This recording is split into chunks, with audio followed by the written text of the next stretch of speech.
à l'école du petit anglais. Bonjour, bonsoir. Aujourd'hui, nous allons étudier le simple past, l'une des structures les plus faciles au monde. Pourquoi est-ce que c'est facile? Comment est-ce que ça se fait? Et quelles sont les difficultés? Quels sont les points clés du simple past? C'est ce que nous allons voir, accompagné de quelques exercices. Et pour ne pas perdre du temps, passons à l'essentiel.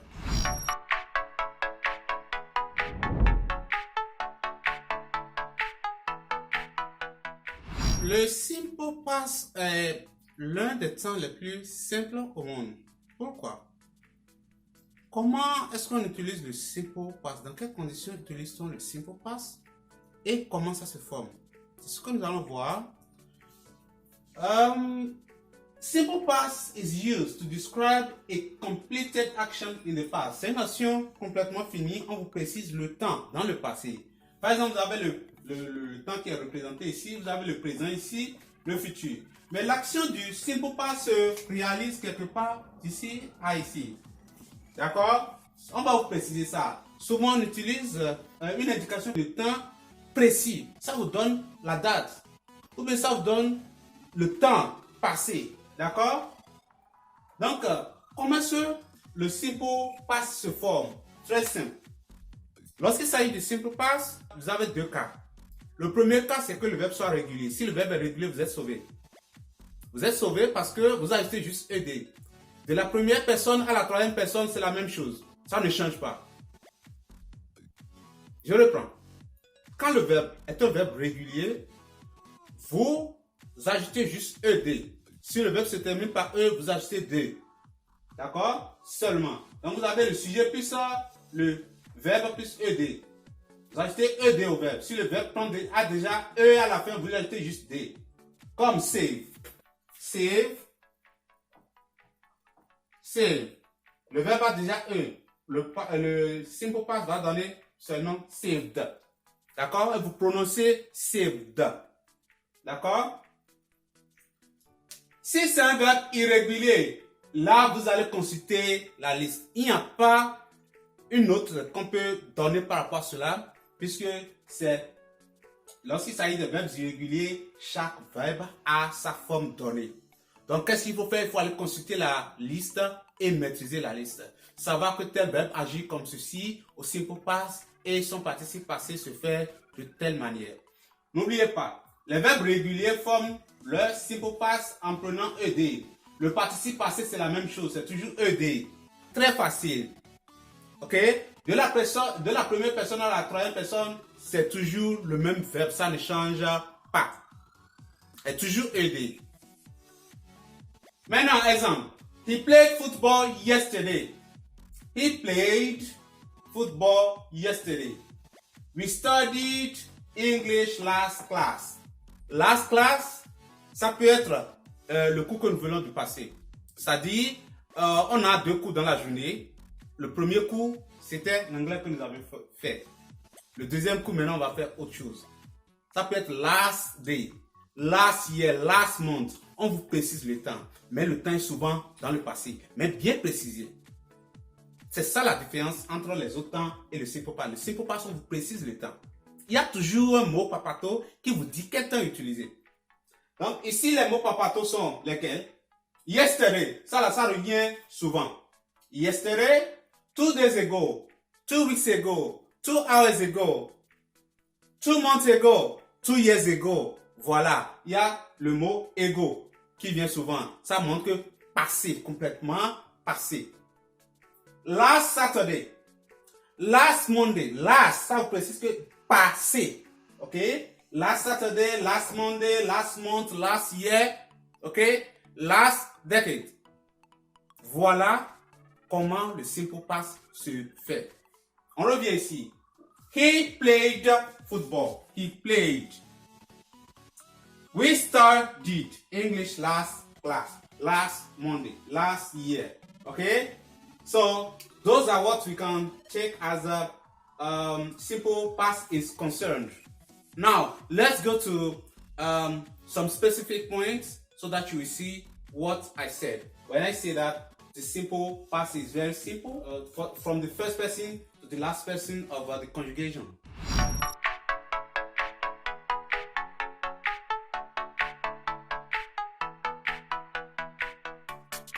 Comme exemple, nous allons choisir de conjuguer à toutes les personnes de la conjugation deux verbes. Un verbe régulier, un verbe irrégulier. Vous allez voir pourquoi est-ce que le simple past est très facile. Ici, par exemple, nous avons le verbe régulier to pick. I picked my book. You picked your book. He, she, or it picked his book. We picked our books. You picked your books. They picked their books. Comme vous voyez, de la première personne à la troisième personne, picked, c'est le verbe, même verbe qui se répète. Il n'y a pas de changement. C'est comme ça au simple past. Très simple. C'est le même verbe. Il suffit de connaître le verbe pour toutes les personnes et puis tu es sauvé. Ici, c'est un verbe régulier. On ajoute juste ED. Comme c'est un verbe régulier. Ici, nous avions un verbe irrégulier. Comment est-ce que ça agit? Je vous ai dit, il faut aller voir la liste des verbes irréguliers et l'apprendre. C'est là la difficulté du simple past. Apprendre la liste des verbes irréguliers. Sinon, comme vous le voyez, to write, le W ne se lit pas. To write, on lit write, on entend le R directement. Le W disparaît dans la prononciation. Donc, le passé donne quoi? I wrote a note. I wrote. You wrote. He, she, it wrote. We wrote. You wrote. They wrote. Là encore, le verbe ne change pas. Donc, il suffit juste de savoir, oh, ce verbe-là est un verbe irrégulier. Comment est-ce que ça fait son passé? Et tu gardes ça simplement. Simplement. Pour faire les formes, souvent ce qui est encore un peu compliqué, pour faire les formes, je vous ai déjà expliqué comment faire les formes. J'ai déjà fait un cours spécifique sur comment faire les formes. Il suffit d'aller voir ce cours. Si vous ne comprenez pas, revenez vers moi. Dites-moi ça et là, je vais reprendre ça pour vous, spécifiquement pour vous. D'accord? Donc, voilà un exemple type de verbe irrégulier et un verbe régulier. Comment est-ce que ça se fait? Voilà. Maintenant, nous allons passer aux exercices. Nous allons transformer certains verbes au simple past.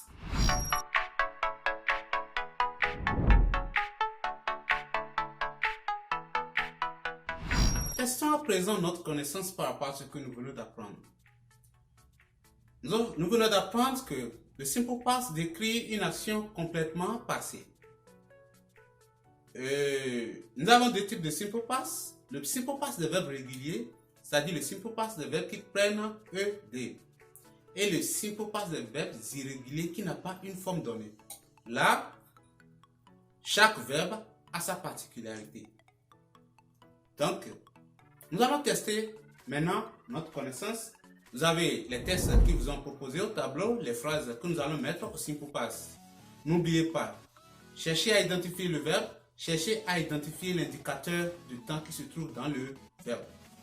L'indicateur du temps, c'est ce qui vous dit le temps qu'il faut utiliser. Bien vrai, dans l'exercice, on vous a déjà dit de mettre au simple past.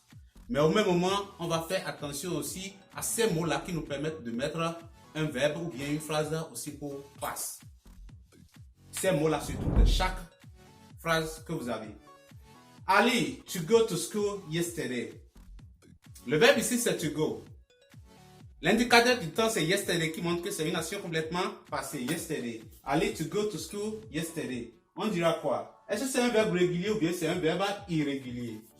To go est un verbe irrégulier. Ce n'est pas un verbe régulier, c'est un verbe irrégulier. Ça a une forme spécifique. Donc, on va voir au numéro 1. One. Ali. To go. On passe ça dans went. Ali went to school yesterday. Yesterday, c'est l'indicateur du temps. Yesterday.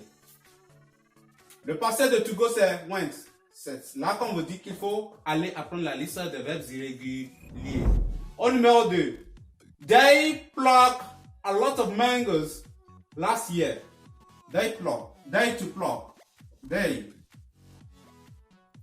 To pluck un verbe régulier. Donc, on va juste ajouter ED. Vous pouvez mettre une pause, proposer des réponses et comparer vos réponses aux nôtres. Donc, they plucked. ED. They plucked a lot of mangoes.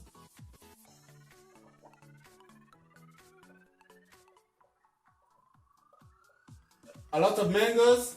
They plucked a lot of mangoes last year. Last year, c'est l'indicateur de temps. C'est ça qui nous souffle le temps à utiliser. Au numéro 3. Mom to cook a delicious meal last night. To cook, c'est un verbe régulier. Donc on aura Mom cooked a delicious meal last night.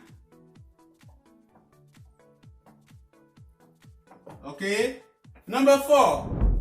He to break a cup last week. To break. Ici, to break, casser. Ça signifie c'est quel type de verbe? Régulier ou bien irrégulier? C'est un verbe irrégulier. Donc on aura he broke a cup. He broke a cup last week. He broke a cup last week. Number 5. We to paint the wall yesterday. Okay? Paint. To paint, c'est un verbe régulier. We, régulier, ça veut dire qu'on va ajouter ed. We painted the wall. Yesterday? Yep.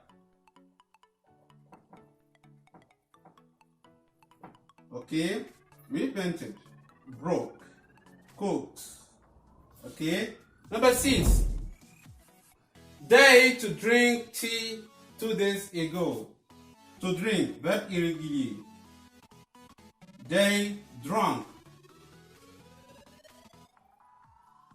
tea. They drank tea 2 days ago.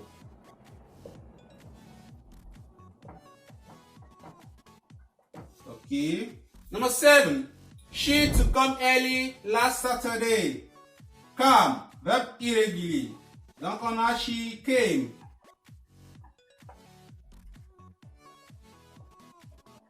Last Saturday.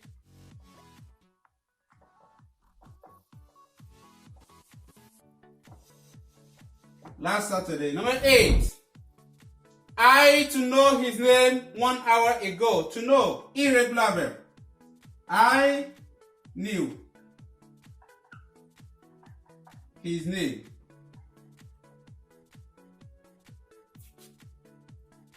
1 hour ago. Il y a de cela. J'ai su son nom il y a de cela 1 heure. Ok? I knew his name. Knew. Came. Comme vous voyez, les verbes réguliers prennent juste ed. Les verbes irréguliers n'ont pas une forme spécifique. Ça change selon chaque verbe. C'est ce qui fait qu'on est obligé d'aller apprendre la liste des verbes irréguliers. Après, nous pouvons travailler sur les techniques d'apprentissage de la liste des verbes irréguliers. Si vous voulez bien, s'il y a des demandes, nous pouvons faire quelque chose à la matière. À l'école des petits, à l'école des grands et à l'école des meilleurs. Merci et à la prochaine.